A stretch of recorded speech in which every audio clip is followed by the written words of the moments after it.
I'm not sure whether I should talk on behalf of Sokoine University, because basically what I do at SUA is teaching, and I'm not doing the corporate communication. But fortunately, I also work with the Tanzania Commission for Science and Technology, COSTECH, which do the communication of biotech. And for the past 10 years, I've been part of that business.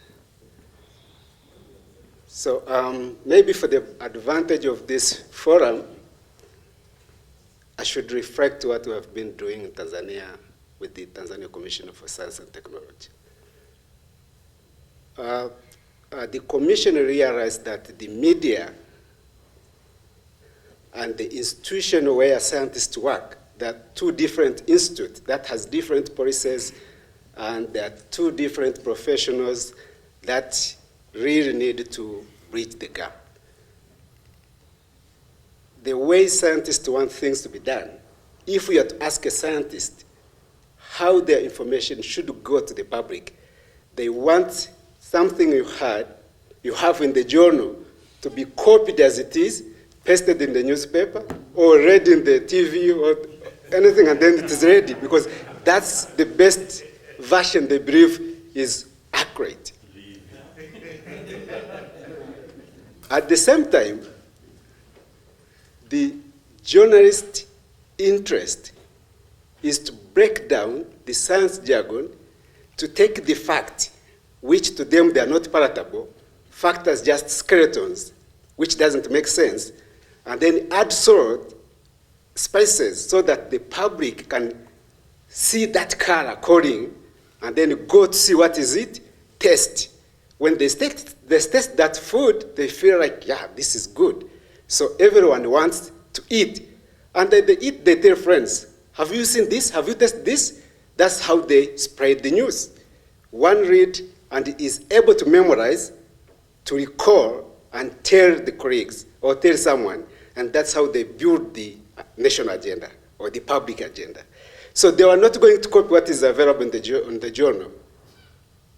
They will take something so sweet from the journal, and they will make a news.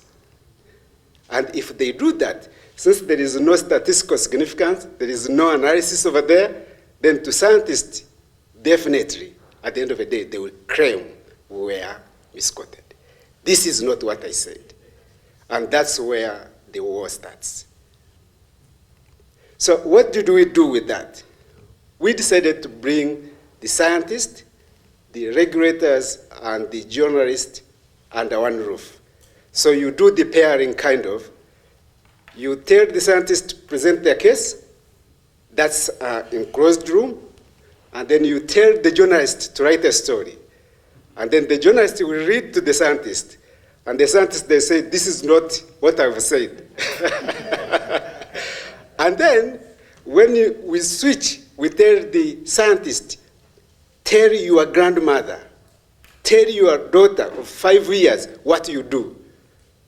Just change your presentation like you are telling your grandmother. When they do that, you find at the end of the day what they're saying, they're telling their story, which definitely has some human angle to make a journalist be able to capture what they do. Because journalists are not going to rewrite the science. The science doesn't exist in the vacuum. It has to be related to the society they're serving. So to them, the news has to be sexy, has to be attractive, has to be, they are not writing for the sense of writing. We are writing because we want to be promoted, but they are not writing because they want to be promoted. They are informing the public. To have a news, you are making your full page story and nobody is going to read. It doesn't make sense to them. It's better they say that to a business person who wants to do an advertisement, pay 10 million, rather than having a news that doesn't make sense. So for science to compete with politics, which is very attractive, with football or entertainment, it has also to look like that. How do you make it? Tell a story. Change the narrative. If we don't do that, you can't make it.